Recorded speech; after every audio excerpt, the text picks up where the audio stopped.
December 18th, 2019, and we're speaking with Jonna Paden from Acama Pueblo in western New Mexico.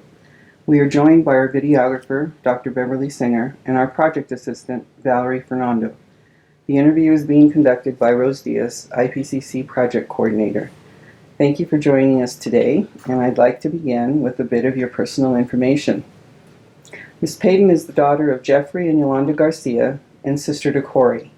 She attended local schools until transferring to the College of Santa Fe and graduating from the University of New Mexico. She attended San Jose State University, receiving her master's degree in Library and Information Science. This program included continuing education with the University of Wisconsin-Milwaukee, where she traveled to Australia to attend a conference entitled Australian Contributions to Archival Theory and Practice, designed to create global networks. Jonna has also received numerous awards and competitive scholarships, creating opportunities for professional development. Her volunteer activities include serving as the New Mexico Library Association archivist, most recently being elected to the presidency of the New Mexico Library Association's Native American Tribal Library Special Interest Group for 2020. She is also the Route 66 Special Library Archives Association archivist and has presented at numerous conferences and symposia. She lives in Albuquerque with her husband Ryan and is active in many activities with her 12-year-old son, Koya.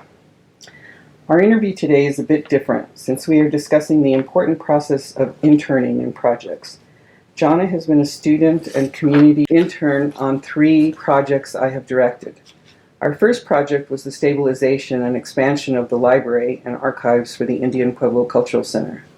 Our second grant included both library expansion and tribal and archival management. Both of these were funded by the Administration for Native Americans. Our third project together has been this NEH project on oral histories. We have worked together for approximately 5 of the last 7 years, but we will get to that soon. First, tell us about your early years and your hopes and dreams as a youngster. That's always an interesting question when you get asked, what do you want to be when you grow up? Because I think as a child, I had no idea.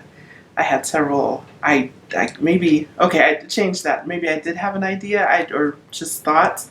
I used to play radio DJ, so maybe somewhere along that was in the back of my mind. I maybe followed after my mother. She was a secretary, and so I used to play office a lot. But I think my biggest idea or thought was maybe the music business, to become a manager or a promoter or of some sort. I even investigated that. The schools that offered it, I think Gonzaga was the one that had sent some information, or I got information on somehow or another, and I couldn't think of going that far away to school, and so that idea just disappeared. My grandfather thought that I was very good at, I wouldn't say arguing, but disagreeing with things, so he thought I would make a good lawyer, and I was intimidated by the amount of school, however. So I didn't come to my profession until a lot later in life. 8 years ago? And before that, what other positions had you had? I worked here at the Indian Pueblo Cultural Center for 12 years. I started in July of 1995 on the retail side. Back then, the Cultural Center had gift shops all around the half circle. And so I started in the bookstore, as a matter of fact, as a cashier. So I got to learn that part of it. After a year, I transferred to the merchandising department. And so I did receiving, eventually receiving all of the merchandise for the entire stores. There were 5 different sections. So the bookstore, the jewelry department, the curio department, the handcrafted, and the pottery side. I also was able to do buying from vendors locally as well as native artists. So I did that for about 11 years. I also did some book buying, and at that time I didn't know Debbie Reese, Dr. Debbie Reese, who became my classmate. So on that aspect, I apologize for all those bad books that I bought. Then I also did music, and I was proud to say I think we had the largest selection of native music in Albuquerque, if not maybe the state. So I did that for 11 years, and when my son was born, then I left to become a stay-home mom. And when did you decide to go back to school for a master's program? Well, I was working on my bachelor's degree when I was working here. I went back to school. I started at UNM straight out of high school because my mom said go to college or else. And I did not know want to find out what or else meant. So I went to UNM, but I wasn't mentally prepared for it. I went a year and a half, and then I left, and I thought, well, I always knew I was going to go back. That was my goal, was always to go back and get my bachelor's degree. I went back in 2001, and that's when I started at the College of Santa Fe, and then transferred after a year back to UNM, and I started working on my degree. And by that point, I was happy to learn you could make your own degree, because I still kind of wasn't sure what I wanted to do, what I wanted to be. So I started with general classes. I kind of had writing in the back of my mind, so I thought maybe I would do writing of some sort, but they had no more journalism classes at UNM. So I made my degree then out of English, where I took professional writing courses, and Native American literature, Native American linguistics, and Native American studies. And so I had gone back to UNM while I was working here at the Cultural Center, so I was thankful to be able to work and go to school at the same time. And so I think I was in my senior year and just wondering, well, what am I going to do? I loved my job here. I liked what I did, but it wasn't something I was going to make a career out of. So I thought, well, what am I going to do when I'm finished with my bachelor's degree? What kind of position can I take? Where can I go? And I just happened to stumble across information about the Honoring Generations program, which is at the University of Texas, in library and information science. And I thought, what is library and information science? So I researched that and figured it out and decided, hey, you know what? You can be an archivist. And I thought that is something I wouldn't mind doing, because I knew there was an archive back at Acama, and I knew there was an archive here at the Cultural Center down the hall from me. When I left work to be a stay-home mom, I just happened to stumble across information about the Circle of Learning program, which was going at San Jose State University. I had about a month to get all my information together, my transcripts, get some recommendations, and submit my application. And so I did. In the meantime, I thought, well, let me go back to the Cultural Center as a volunteer so I have an idea of what I'm going to be doing. I came back as a volunteer. I was here for maybe about a year and a half. And in the meantime, by April of that year of 2011, by April of that year, I had heard that I had been selected to be one of the Circle of Learning students. Later, in September of 2012, was when the ANA grant came through, mm-hmm. and you came on as the director or what have you. And at that point, there were 3 internships which I applied for and got. And so that is how I got into library and information science. Over the years, what had you uncovered about yourself that made you think this was a proper career for you? I have always been curious about people. I've always been curious about events and just wanting to know more. I think ever since I was a kid, I've always been a reader.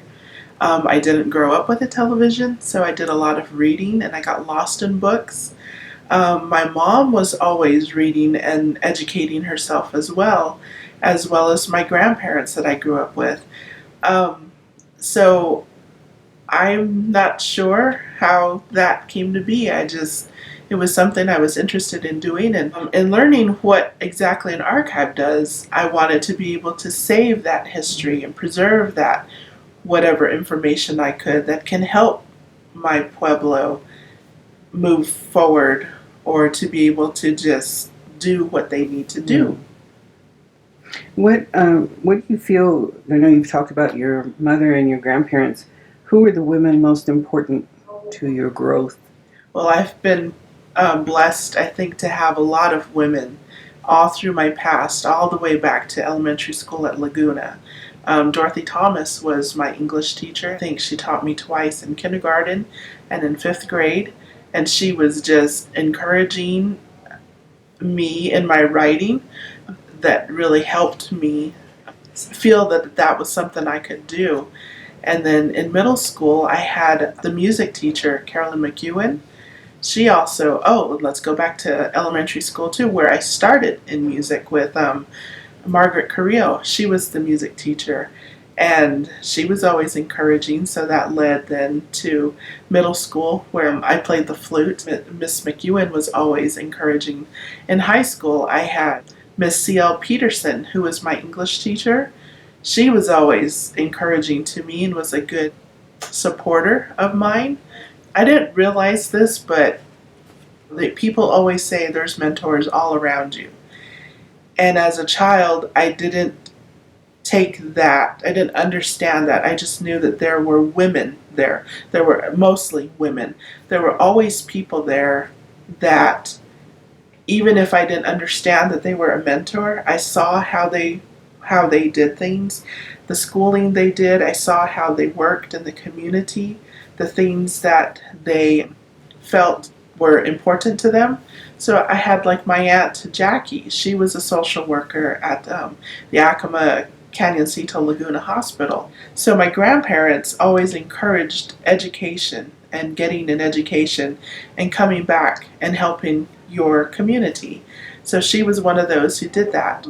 My aunt Irene, my mom's sister, she was a teacher at St. Joseph's School in San Fidel. So she did that as well. My aunt Sherry, my mom's baby sister, she ended up being a librarian at Acama.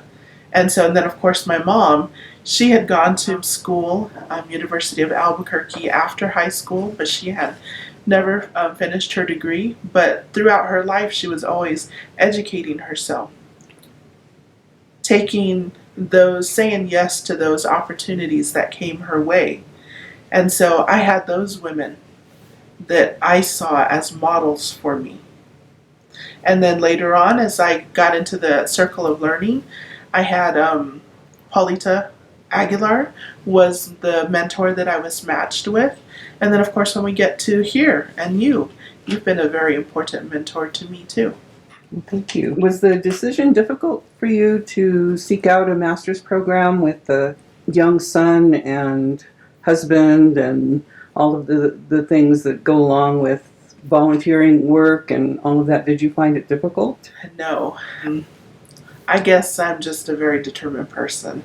When there is something that I want and I know that I want it, I will do whatever I can to get it and to work to get it. And my husband has been very supportive. Even before we were married and I was going to UNM, I was taking late afternoon and evening classes, and I'd come home starving. Dinner was always ready and waiting for me. And so when I went into my master's program, I talked with him about it, and we said, okay, this is something that we can do. And so he always helped me with keeping our child entertained, so I could get my work done, to write these long papers, to do my research. I think I've been fortunate, too, to have, when you were my boss, to be able to go to school and work at the same time, to understand that they're both important to me and to find a way to work so that I can do both. A congenial partner, yes, is very important to your personal success. Absolutely, because that's one of the difficulties that I have found even after in looking for a position, is these positions are so restricted that you're working from 8 to 5 and you can't go anywhere or do anything. But I have a son that I want to make sure that I can get to his activities, get him to his activities, or even just be able to pick him up on time from whatever after school program or care that he does after school. These internships that we've partnered in, the challenges and boundaries that you're talking about with regular positions have been alleviated for you then with these internships. Mm-hmm. Is that correct? Well, it's been a little bit different, I think, because in looking for positions within the city and the state, I feel like they're looking for a specific candidate, somebody who comes in already knowing specific type of information. And I mean, the library and information science field is so huge, you can't know everything. And you can't even study everything. I focus more on the archive side versus the library side. And so there aren't a whole lot of positions at all offered on the archive side. On the library side, so it's been difficult because my experience has come from a community standpoint where I have worked with the tribal communities and small communities. And so I have to work hard to be able to translate the skills that I have and the knowledge that I have learned into positions outside of where I've been. You spoke about when you first started school and working here. Can you talk about how we made that program work for you in terms of choosing classes and doing the theory and method application? Well, I wasn't required to do an internship as part of my program, but that was fortunate for us that you were able to offer that to me. You helped me choose the classes that would best fit the type of work I would be doing, and for the assignments that I had to do, I was able to use the work that I was doing here or the materials that we held here to be able to put those into the assignments that I did and focus on doing a project from that point of view. Because this was an East San Jose University program, it, however, was a cohort of Native students.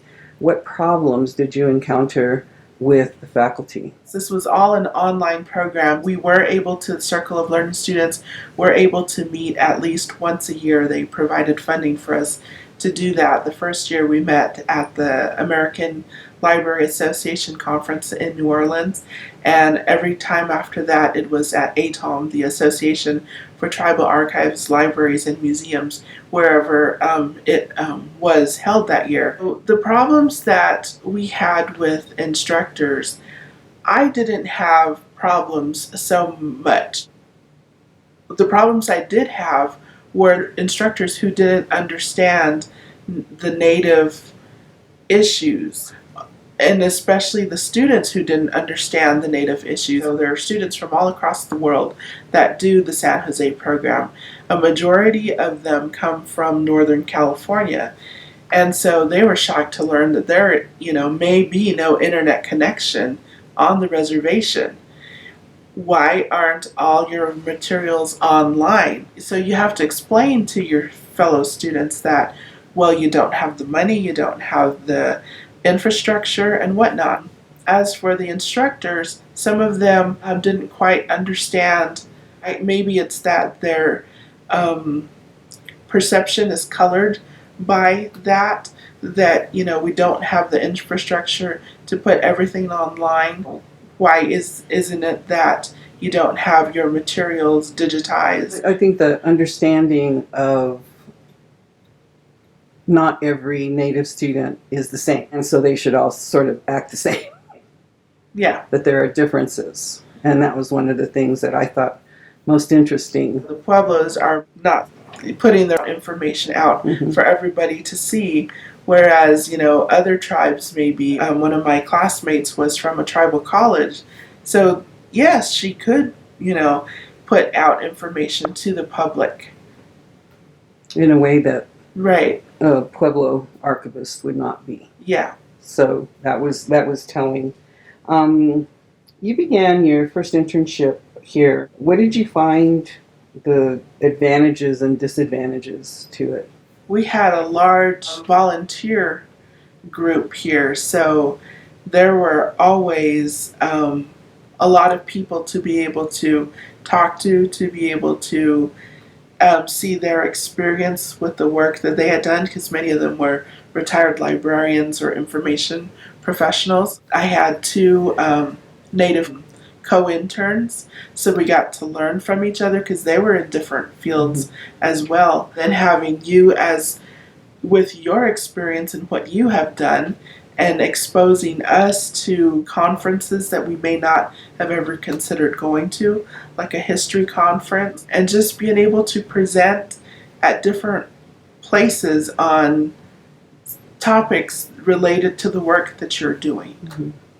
I think the other thing that was interesting for me was to include you as we hired new interns, to include you in on the interview process. Right. So you could see how that worked.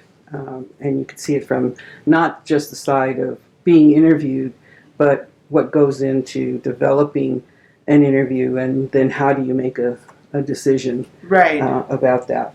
Right. What did you learn from that experience? Just a whole different experience of understanding what goes into hiring a person. What do you look at other than just their resume, getting to know them, seeing their personality, you know, that helps you figure out whether or not a person is a good fit for a position. We've done a lot of professional development in terms of you especially. We're proud that we've been able to support a lot of your professional growth that adds to your resume. Your toolbox is filling up, and so I'm very proud that we've been able to do that. Can you talk about some of the meetings and conferences that you've attended?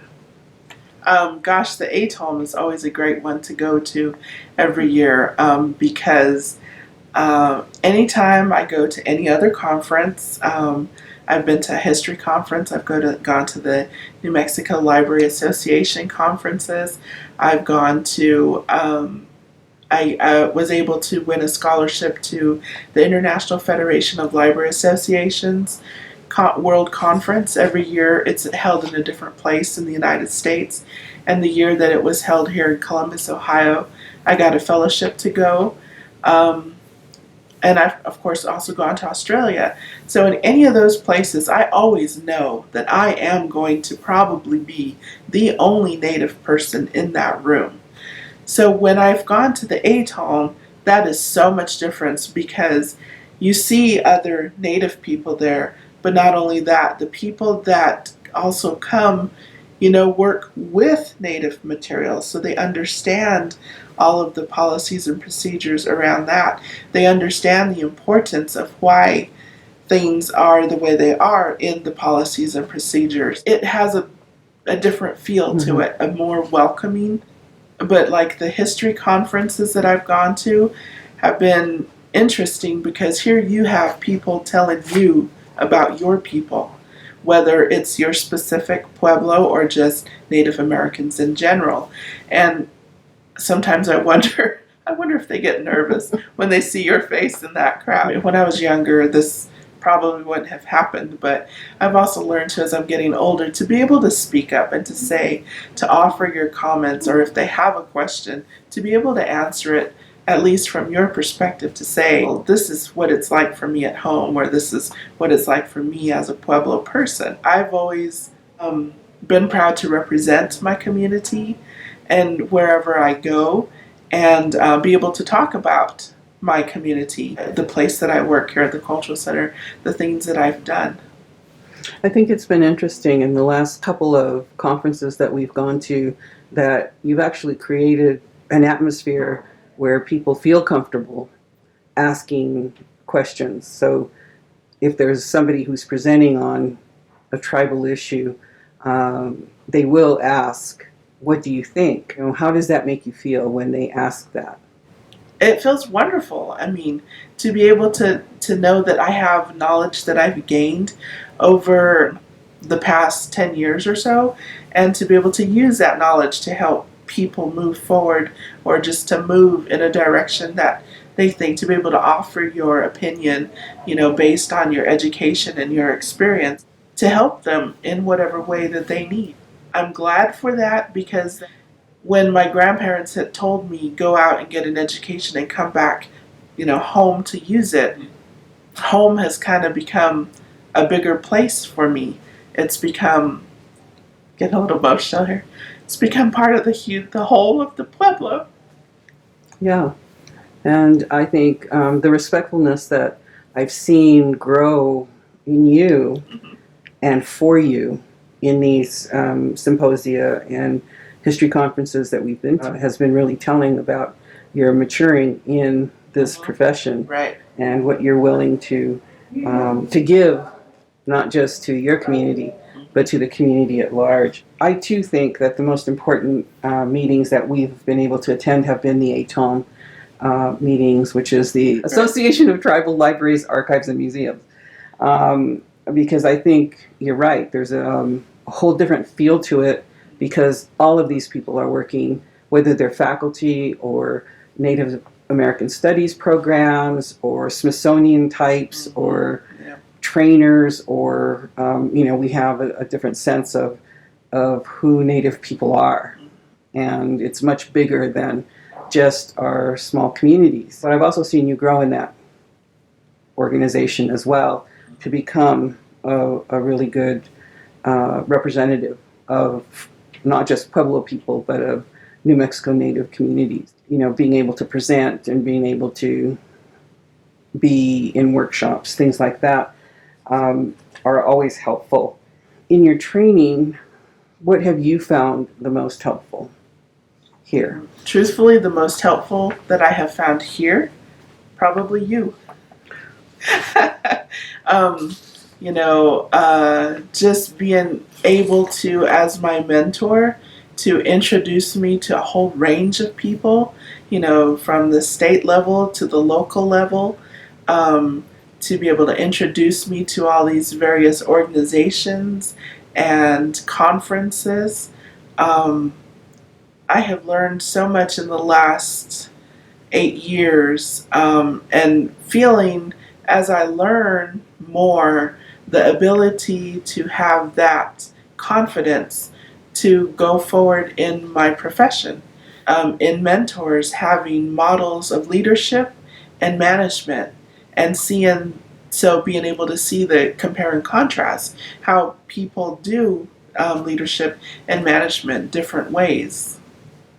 And that partly due because you haven't been in an institution, public library, school library, in a position where you've held a title in those positions. Right. But here you've been able to look at different ways of doing things. You've written grants. Can you talk about some of the grants that you've written? Sure. The first one is for the New Mexico Library Foundation. It was a modest one for, I think, $1,000. And I wrote it to be able to, this was when I was going to San Jose State, so I wrote it to be able to buy books for Native youth, from baby to teenage age. It's my first one. It helped me because I have strong research skills, so I was able to use that skills in my writing skills. And then I've also helped with the ANA grants and the New Mexico HRAB, New Mexico Historic Records Advisory Board for a photo collection, and also consulted with my home institution, Sky City Cultural Center, as well. I've gotten so much experience on so many different areas and so many different levels, and some of it has been perhaps informal, where I can't exactly write down, I've been a manager or I've been a supervisor. I've gained those skills and done those skills in helping my co-interns with their projects or with the work that they were doing, or people that I come across in my work at conferences, other librarians, tribal librarians. Tell me about the Acama Project, because that was pretty intense. Oh, right, yeah. So Melvin Cercino there at the Sky City Cultural Center wrote a grant for the Arthur Bebo map collection. And I was here at doing my studies, and so I was able to work as a archives consultant on that project. I went out there along with a volunteer here, Kathy Purley, and we assessed the maps, and we helped them figure out where to find the information that you would put for those maps, and help them sleeve them for preservation. Yeah, but more important than that is you wrote the assessment. Yes. That allowed them to gain the grant. Because without that, I think Melvin would have been completely lost. He was completely lost about how to get to that process. So, so I think that consulting work has been really great. And then the San Felipe Well, I also did assessments with the archive side grant, where we went out to the various tribal libraries to look at them and to see, are they ready for an archives? And so we did a checklist on that, wrote reports on what I felt was their needs and their strengths. As for the San Felipe Project, the Tribal Librarians Program director, Alana McGrattan, helped me get that along with you. We went to San Felipe to talk with Alyssa Chavez-Lowe, who's the education director there. She was needing assistance with getting their library to be more accessible to their community. So I was able to get that consultation job, and I think that's been my best, the work that I've been most proud of so far. I've got to go out there and help them classify their books so we know what the children's books are, who the young adult books are, the juvenile. They put stickers on them so that when people come into the library, they understand what they're looking at. Did a little bit of organization, weeded some of their old books, helped them catalog some of the other books, and provided some training to the librarian there and the assistants. What has been, do you think, the most fun project that you've worked on? I think it was that, and like all around, it was my best and my most fun because now I walk in there and I get to see the work that I've done. Yeah, that's always always good. What projects do you feel extended your professional development the most? Consulting, grant writing, managing. What do you think? What was the lowest skill that you had that you thought you really I think got a hold on? Maybe not necessarily the lowest skill, but just the whole of it. Coming in, when you first come into this, your profession, whatever your chosen profession is, you're obviously not going to feel confident because you're new to the field. In the beginning, especially as a student, that's what I felt like. That I felt like a student. I felt like, I obviously didn't know everything.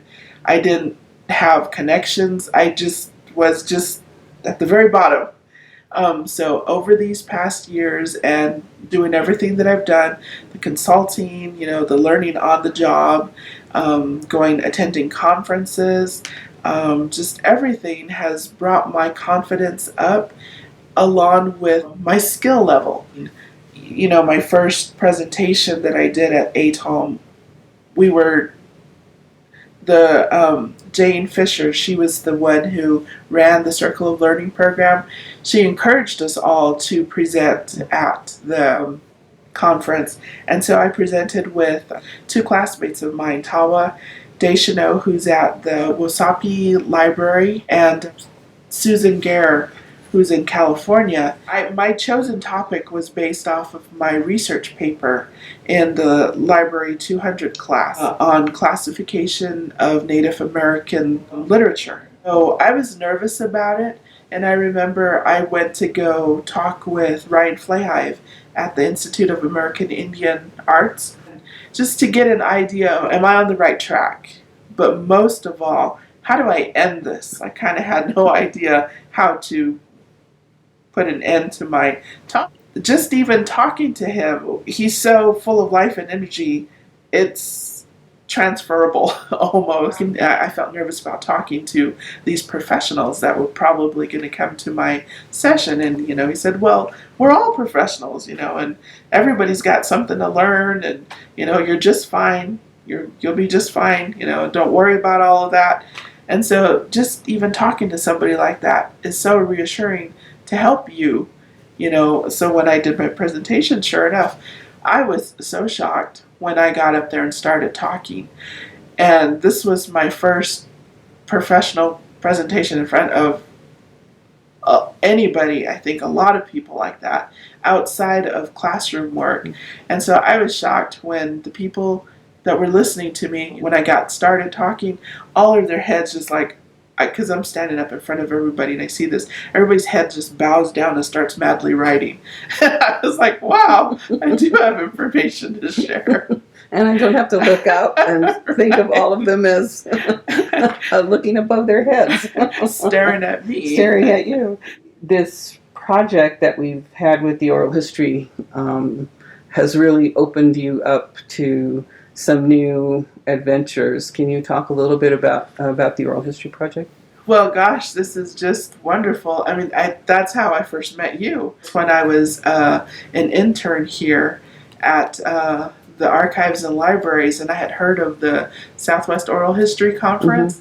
Mm-hmm. And I thought, well, hey, I want to go to that because I had taken an oral history class at UNM, and I thought that's fascinating because my grandmother was in the Army, and I had always wished that I had been able to interview her so she could talk about her experience. She never wanted to be recorded, so, I went to this oral history conference, and that was what got me. What was interesting is got to learn, the different types of history you could record. And so it's always been an interesting topic for me. So getting into this has added a lot of different tools to my toolbox. I got to use research skills, the professional writing that I did at UNM. I got to do editing here, and transcripts. Doing the transcripts have been just amazing, and listening to these stories of the women has just been amazing. I see so much of my story in a lot of these women and what I hear. The range of women that we've interviewed and just getting to that point of the deliriousness that we often went through about, oh my God, we haven't had an interview in 3 months. What are we going to do? And sharing that, but having a team who can sit down and go through the things and be helpful to each other. Right. I think that has been really worthwhile for me. How would you advise young people, especially women, about the need for mentors and how to find them? Well, I think mentors are essential.